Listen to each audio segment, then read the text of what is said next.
Na aula anterior aprendemos tudo sobre a for key, onde vai te auxiliar ali no relacionamento entre tabelas. E a gente já vai criar a nossa primeira for key lá no nosso Visual Studio para a gente fazer a nossa integração ali e já fazer a nossa estrutura toda bonitinha logo no nosso primeiro projeto, tá bom? Lembrando que às vezes pode dar algum erro de for key, ou se você não conseguir fazer também, não tem problema.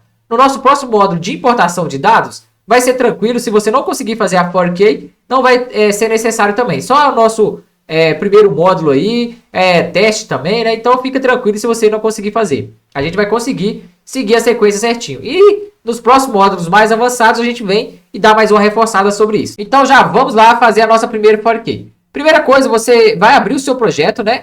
Lá na sua pasta vai estar com a extensão .sln, que é o nosso projeto ali do Visual Studio. Se você tiver o nosso curso completo aí, vai estar na pasta disponível para download para você com o nome de e-commerce, tá bom? Lá na sua pastinha do Visual Studio. Lembrando que a gente já criou todas as nossas tabelas aqui. E agora a nossa primeira chave aqui, for key, a gente vai relacionar a tabela de produtos com a tabela aqui, ó, de categoria, que foi o que a gente criou agora. Se você der duplo clique aqui na parte de produtos, né? Você vai abrir aqui, ó, como se fosse um navegador ali da internet com toda a sua estrutura que a gente criou também.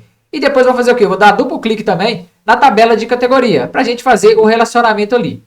Então, lá na minha tabela de produtos, eu tenho aqui, ó, um campo que a gente deu o nome de ID Category, que vai fazer o quê? O relacionamento com a nossa tabela de categoria. E aqui eu tenho o ID, e ali vai ser a chave. Onde eu tiver o ID lá na minha tabela de produtos, eu vou conseguir buscar a categoria através desse ID. E a gente vai fazer esse relacionamento. E sempre quando a gente foi criando as nossas tabelas, lembrando que teve aqui, ó, a nossa Primary Key, nossa PK, que é o nome aí padrão que a gente dá por boa prática. Essa chavinha aqui é a chave primária, né? Quer dizer, a chave ali é o identificador único da sua tabela ali, onde vai ter dados únicos ali que não pode se repetir e toda aquela estrutura que a gente falou nos módulos e aulas anteriores aí. Mas agora a gente vai criar a nossa for key. Quando você clica na tabela duas vezes, vai abrir um campinho aqui na sua lateral direita, você pode olhar aí, ó, vai ter aqui, ó, for key e tem aqui entre parênteses 0. Quer dizer que não tem chave estrangeira nenhuma. Se olhar aqui, ó, em case, quer dizer a nossa primary key, já vai ter aqui, ó, nossa primary key e tem o nome aqui, ó, de ID, que é o nome que a gente deu aqui na nossa coluna. Se eu alterar o nome da coluna aqui, vai alterar também lá na nossa key aqui, que vai ser a nossa chave primária, tá bom? Mas o nosso foco em específico vai ser essa aqui, ó, for key. E como que eu faço para adicionar? É bem tranquilo. Eu clico aqui na tabela que eu escolhi, né? Vou relacionar, fazer a nossa for key na tabela de produtos. Então, você tem que estar com ela ativo aí no seu painel. Você tem que estar visualizando ela, tá bom? Então, eu vou clicar com o botão direito em cima dela e vai ter a opção Add New for key. Eu vou clicar nela e aí já vai dar um nome padrão. Nota que já tem aqui, ó, FK, quer dizer de for key. E é bom você deixar por padrão esse nome. Por quê? Quando o outro analista, igual eu falei na aula anterior, quando outro analista ou você mesmo for dar manutenção, você já sabe que o FK significa for key. Então, ó, eu vou saber que essa tabela relaciona com outra tabela lá do meu banco de dados. Então, até quem, por exemplo, eu não conheço o banco de dados, até eu que não conheço, eu vou conseguir identificar. Não, ó, essa tabela, eu não importo os dados, eu não sei o que é os dados, mas eu sei que alguma chave lá, que a gente vai especificar aqui, vai fazer o relacionamento com outra tabela. E a gente vai deixar isso bem explícito ali para o usuário. E você também, quando for importar seus dados, vai ter ali a integridade dos dados, né? Então, depois a gente vai falar um pouquinho mais sobre isso também. E aqui para o padrão tem de produto, que é a primeira tabela que a gente está relacionando, né? E tem aqui, ó, to table, quer dizer que aqui não especificou ainda, eu posso dar o nome para ela. Então, vai relacionar de produto com, qual que vai ser a outra tabela? Eu posso dar o nome aqui, ó, de categoria. Como eu cliquei fora aqui, eu posso clicar com o botão direito e propriedades e alterar aqui embaixo também o nome, ó. Então, eu vou relacionar de produto, to table, eu posso alterar aqui, ó, o to table lá embaixo, na sua lateral direita, lá embaixo, lá, eu vou colocar aqui, ó, de underline categoria, que vai ser relacionado ali com a nossa outra tabela, né? Então, se eu alterar logo aqui embaixo, aqui em cima ele vai fazer a alteração para mim também. E notem que logo aqui, ó, no nosso plano de script aqui, lembrando que você tem que ativar lá no início, que eu mostrei para vocês nas nossas aulas, para aparecer essa parte de design e script também, tá bom? E já apareceu, ó, constraint, e já apareceu o nome que eu dei para ela aqui, ó, FK produto de categoria. E aqui tem for key, quer dizer que vai fazer ali a especificação do que a gente está criando, né?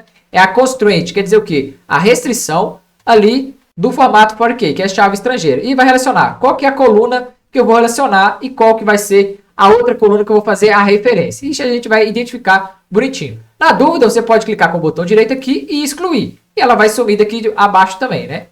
Então você pode editar, excluir, tudo aqui bem básico e visual também. Então vou clicar com o botão direito, Add New 4K para a gente fazer bonitinho. E aqui eu já vou alterar o nome logo lá em cima. Vou alterar ó, FK, quer dizer 4K, de produto, underline. Vou colocar aqui a outra tabela, ó, de underline categoria. Que vai ser ali a nossa outra tabela. E é bom você deixar esse nome bonitinho para você já identificar ali e saber ó, que a minha tabela de categoria vai fazer o relacionamento com a produto, beleza? Então, agora a gente tem que passar alguns critérios que não são automáticos. A gente tem que fazer manual aqui, ó. Então, já apareceu o nome, constraint, que ali é a nossa restrição. E agora eu vou mostrar ó, qual que é a coluna da 4K. Qual que vai ser o nosso identificador? No nosso caso, vai ser aqui, ó, ID Category, que vai ser a nossa coluna que a gente deu o nome para ali. Eu posso escrever ela aqui embaixo, então eu posso simplesmente vir aqui em cima, ó, dar um Ctrl C e o Ctrl V lá embaixo. Lembrando que o colchetes, né, se tiver ali algum caractere especial. Se não tiver nada de caractere especial, tipo espaço, ali uma vírgula ou qualquer caractere especial, um asterisco que você quiser pôr na coluna, você tem que colocar entre colchetes. Se não tiver, no nosso caso aqui, ó, substituir o espaço por underline, então quer dizer que não tem ali caracteres especiais ali entre um intervalo e outro. Está entendendo tudo como texto. Se caso tivesse algum espaço, eu poderia deixar aqui, ó, ID categoria, né? Se fosse o nome da minha coluna. Ele ia mostrar um errinho para mim aqui, ó, falando que tem algum problema lá no carregamento. E aí, se eu vir aqui embaixo e colocar entre colchetes, ele vai validar o nosso caractere especial. E aí vai sumir esse erro, né? Esse aviso que deu para a gente, que a gente poderia causar um erro ali. Então, quando você for usar caractere especial, coloca no colchete ali que vai ser filezinho para vocês. Então, já que o meu não tem, eu posso deixar também com colchetes ou sem. Ele vai mostrar, ó, eu estou relacionando o quê? Então, ele mostrou que eu estou relacionando a minha coluna aqui, ó, de ID categoria. E agora eu tenho que fazer o quê? Eu tenho que fazer uma referência. Qual que vai ser a minha referência da coluna de destino, né? Qual que vai ser a minha coluna que eu vou fazer o relacionamento? No caso, vai ser a nossa tabela aqui, ó, de categoria. Eu posso até vir nela aqui, ó, de underline categoria. E eu sei que a chave que eu vou fazer o relacionamento é essa aqui, ó, ID. Então, vamos fazer essa referência lá no nosso script. Então, a referência, e mostrou aqui, ó, to table. Qual que vai ser a minha tabela de referência? Eu tenho que escrever o nome certinho, ó, de underline categoria. Eu posso vir aqui lá no meu visual, que tá aqui, ó, certinho, ó, de underline categoria, né? Daqui em cima aqui, ó. Aqui em cima eu posso copiar e colar o nome dela para ficar mais fácil. Eu dei um clique, o clique novamente, ele já selecionou para mim, ó. Eu vou copiar e colar ele aqui, ó. E vai fazer referência com a nossa tabela de categoria. Ou então eu posso escrever também, né? Mas eu gosto mais de copiar e colar ali, que fica bem mais fácil, né? Eu posso colocar entre colchetes também, e ele vai dar aquele errinho se tiver caractere especial. E agora, o próximo critério é o quê? Qual que vai ser a nossa coluna que vai fazer a referência? Lá na minha tabela de categoria, eu sei que o que vai fazer ali a chave que tem é a nossa coluna que chama ID. Eu posso digitar ela aqui, ó, ID. E ele vai validar e sumir o erro. Lembrando que não é case sensitivo. Você pode digitar ID maiúsculo, minúsculo, que ele vai entender. Se eu digitar aqui, ó, maiúsculo, ele vai dar a mesma coisa. Então não precisa de ser ali do mesmo formato, né? O formato que eu falo entre maiúsculo e minúsculo. Lembrando, quando você for fazer o relacionamento, os dois campos têm que ser de formatos iguais. Então, se tá a chave inteiro lá, inteiro quer dizer número, né? Na sua tabela de produto, tem que ter inteiro também lá na nossa tabela de categoria, tá bom? Aqui a gente criou como texto, mas nos próximos a gente pode criar como número ali a chave também, tá bom? Então, os formatos têm que ser da mesma compatibilidade ali, tá bom? E aqui, só na hora de escrever, o nome da coluna não precisa de ser maiúsculo e minúsculo. Você pode escrever o que você quiser. Bom, agora eu já salvei aqui. Lembrando que aqui vai ter um projetinho a mais, mas é que eu estava fazendo o teste ali antes de gravar as aulas, tá bom? No seu provavelmente não vai aparecer isso aqui. Não se preocupe, a gente vai fazer no módulo posterior, beleza? E sempre como boa prática, a gente salvou, deu aquela validada. Como a gente vai fazer para configurar certinho e validar que realmente está certo? Você vai salvar sempre o seu projeto, né? É bom você sempre salvar ali para não perder as configurações que você fez.